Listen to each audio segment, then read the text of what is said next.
Go. Okay, so today, to continue on our World War I unit, we are going to be talking about health hazards in the trenches. You guys ready? Yes. Woo! So ready. I love the enthusiasm. Let's go. Alright. This is an image of French soldiers in the trench. What are some things that you notice in the picture? Sarah? Soldiers. Yep. What else? Water. Water? Kendra? Barbed wire. Yep. So we've got some barbed wire up here. What else? I don't know if they're logs, but or sticks. Like over here? Yeah. Probably a combination of both. Aftermath of fighting. Yes, so they don't look very nice, do they? They're kind of rough. What do we notice about the soldiers? Unhappy. Yes, they are unhappy. Why do you think so? Because they just were in a war.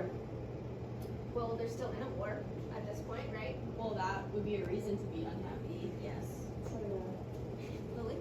Because they're upset because maybe one of their soldiers died? Yeah, so some of their friends probably died.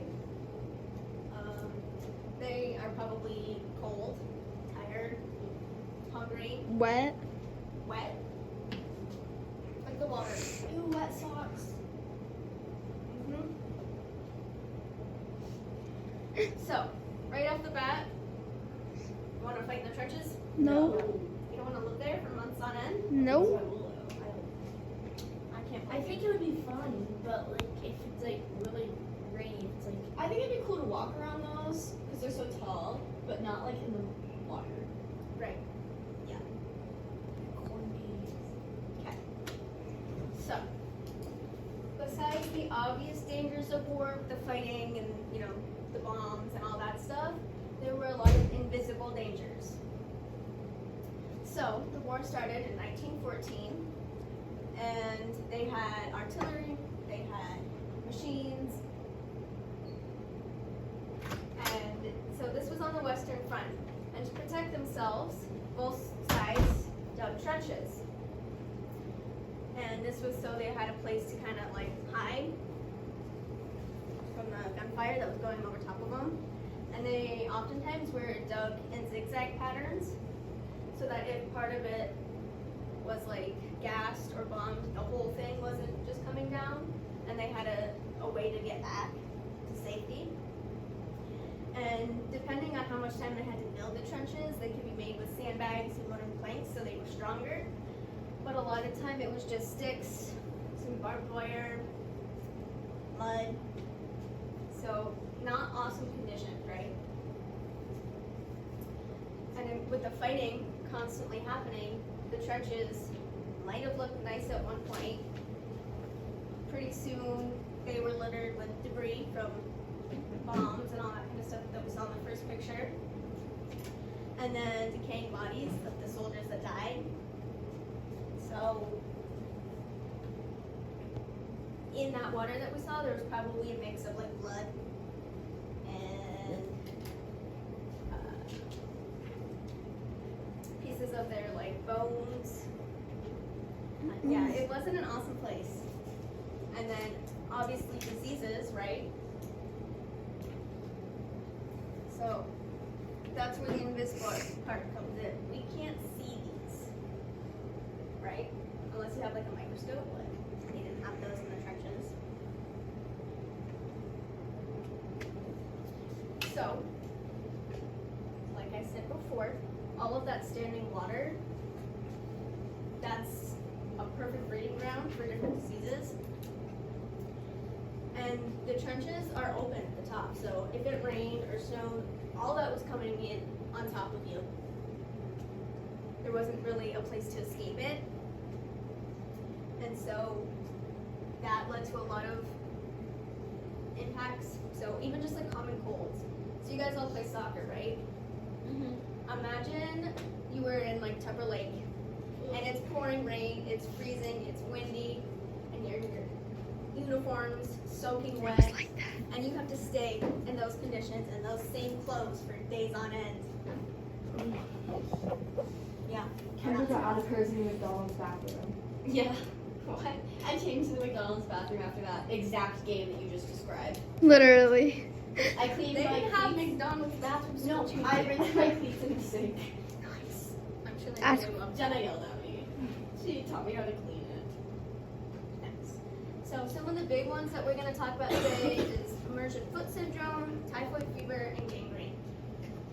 So you guys ready? Yeah. Okay. Totally. So first up, immersion foot syndrome, also known as trench foot. So soldiers were only given one pair of boots, one pair of socks, one uniform. So remember that picture where they're in the standing water up to their knees? They had nothing to change into. So they were just in these wet clothes all day, every day, for weeks, months. And the soldiers nicknamed it trench foot. And basically it started off as blisters and like dead skin on your feet. So you know, like when you spend like a long time in the pool and your fingers get like wrinkly or doing dishes, yeah. So it was kind of like that, but like extreme. And as it got colder, like the worse it got, because cold water, obviously you're not gonna love standing in that all day long. And the longer you spend in these conditions, the worse it got. So it would lead to skin necrosis. So basically your skin was starting to rot, die, fall off. It led to gangrene in some cases, but we'll talk about that more in a minute. And then nerve damage. So like a lot of times soldiers who were in these conditions, like once it became winter, they were walking around without boots and socks on because they couldn't feel the cold. Like their feet hurt, but they couldn't sense the cold. And yeah, it was not good. And a lot of times the only way to stop the infection was amputation. So I've got this picture here Ah. of trench foot. Yeah. So I mean, that's gotta be painful, right? That's gross. That's, yeah. And I mean, going into the war, they didn't really know a lot about this. They weren't expecting it. So once it started happening, they're like, oh man, what are we doing now? What? So another big one that they had was typhoid fever, and this was the deadliest one that they encountered in the trenches. And it was caused by a bacteria called Salmonella typhi. That's where it gets its name from. And basically, it was like, it would dehydrate you a lot because you had chills, you were sweating, you had a lot of like muscle cramps. So like if you're marching and stuff, not good to have. And it was transmitted through contaminated water. So obviously the trenches, dirty place, but if you're walking, I mean that's gonna splash up into your face. If you touch your face, it could get into your canteens. So there wasn't really a good way to get around it. And they nicknamed like the typhoid state, where basically you would just become almost paralyzed, and there wasn't really anything they could do at this point. So a lot of people died from this. And a lot like COVID, you could carry it and be asymptomatic, not show signs of it, and then pass it along to somebody else. So again, the invisible danger.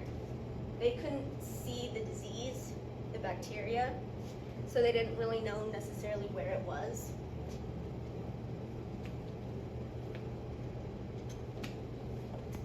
And then another big one that we have is gangrene. So this is basically when a part of the body begins to die from a lack of oxygen and nutrients. And a lot of the times it affected extremities, so like your hands, your arms, your feet, but it could also attack like your internal organs. So like your kidneys, your liver, they could start to rot inside. And this was a big one for the med staff, like the army surgeons, the nurses. They were treating these wounds and they're like, I don't know what's happening here. So shrapnel, you guys know what that is? So it's like if a bomb goes off, it's like all the pieces that fly everywhere after the explosion. So if you were struck with a piece of shrapnel in your leg and like just left it there, it could be cutting off blood supplies, it could cause infections. Really? Isn't it kind of like glass if it gets in your leg and you just leave it? Yeah, it could be like that. And so like most often, people who like had their guts spilling out were treated first. Makes sense. And so with that dirty water, the mud, there were like rats everywhere and lice in the trenches. So there wasn't an awesome way to protect against this. So they found that getting those pieces of shrapnel out like right away so the wound could start closing up, that helped.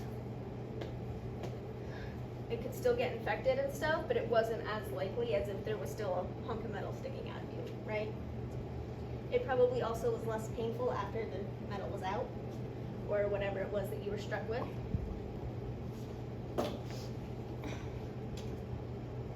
So it kind of went in stages. So at first it didn't really look like there was a lot of damage, but then it would just keep getting worse and worse. And once it got to the point where it was like in your bones, there wasn't really any coming back from that. And so basically it was just like this guy's foot starting to rot. Is that why it turns black? Yep. So they're not getting any like nutrients or blood to that part of their body. And obviously the infection could spread, and if it wasn't treated quickly enough, they could die from it. Amputation. But I mean, you can't really amputate your kidney, right? Unless you have like a full-on surgery. And they didn't really have a great place to do that in the trenches. There were some like med tents, but they didn't really have a lot of supplies. They didn't have a lot of time to do these surgeries the way that they needed to be done. So people were dying either before the surgery could happen or during. So, I mean, you can see the effects of this, but starting, you can't really. I mean, you could probably give your infection to another person. Kind of gross. How did they fight it? It was nearly impossible to keep the surrounding areas sterile, right? So clean. They didn't have a ton of supplies, and they didn't have like medication to give people. And like I said earlier, soldiers went without medical care if their needs weren't super urgent. So that's how they started developing gangrene, trench foot. It didn't seem super urgent at the time. So for typhoid, one of the big ones that they did was supply them with iodine tablets to put in their waters so that it would like kill whatever's in there. You could also boil it, but you had to have like a place to do that and time. For this, they could fill up their canteen, put the tablet in, shake it up, they were good to go. They could issue more clothing. But then again, you have the problem of supplying that. So you also have people like on the home front, back in like England and the United States, who had to make these things, and if something happened where they couldn't ship them, you kind of out of luck. So some people, sometimes it worked out great, sometimes not so much. Speedy debridement, we talked about that before. They also, just for the sanitary purpose, try to keep like rats and stuff out of the trenches, but they would feed on the dead bodies. So they would have to try to get the bodies out of there. But where do you put them all? not really a great option. Where would you move them? On the dirt. What if it rains in the water? Elise? Bury them. You could bury them. I say burn them. I feel like that's too. What did you say? I feel like you can't burn them because that's like. I mean, I Like guess it was like a. It would make sense at the time, but I feel like that's. I don't know. kind of terrible. Yeah. Yeah. Yeah.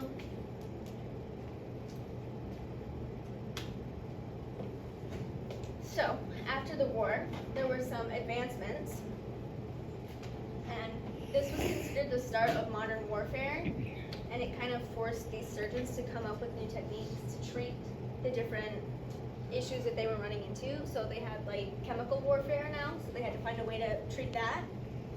They had like the more artillery, machine guns, so they had to deal with like more advanced moves because they were, designed to kill mass amounts of people. Quicker and more effective procedures in the med tents. They also started shipping people home, like right after they were injured, so they could get to an actual hospital. Good idea. More antibiotics to fight infections. That kind of seems like common sense. And at first they had stuff, but like they were running through it so quickly, so they needed to produce more of that. So that's something that they had.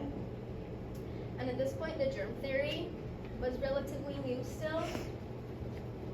And before going into the war, a lot of these people probably didn't understand the whole concept of the germ theory and how they could spread so easily.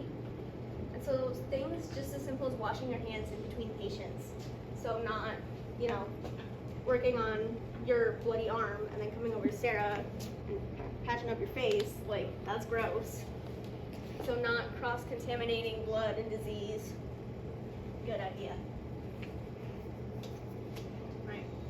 I have a quote here. So, primary source of a captain that fought in the trenches. Does anybody want to read it? Kendra? The trench was a horrible sight. The dead were stretched out on one side, one on top of each other, 6 feet high. I thought at the time I should never get the peculiar, disgusting smell of the vapor of warm human blood heated by the sun out of my nostrils. I would rather have smelt gas 100 times. I can never describe that faint, sickening, horrible smell which several times nearly knocked me up altogether. British Captain Liam. It's pretty good. Go find their trenches. No. No. So, what are some ways that we stop the spread of like diseases and illnesses here at school?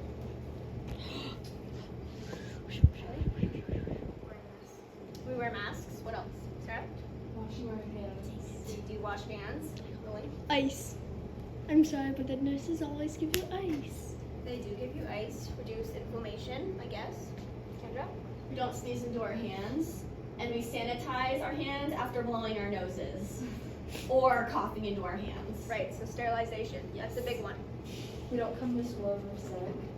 Or we go home when we're sick. Exactly. They didn't have that option here, but they could have probably like quarantined people with typhoid, get them out of the masses so it couldn't spread. I have one more quote. Do you want to see it? Yes, I'll read it. No. If you have never had trench foot described to you, I will explain. Your feet swell to 2 or 3 times their normal size and go completely dead. You can stick a bayonet into them and not feel a thing. If you are lucky enough not to lose your feet and the swelling starts to go down, it is then the most indescribable agony begins. I have heard men cry and scream with pain, and many have had to have their feet and legs amputated.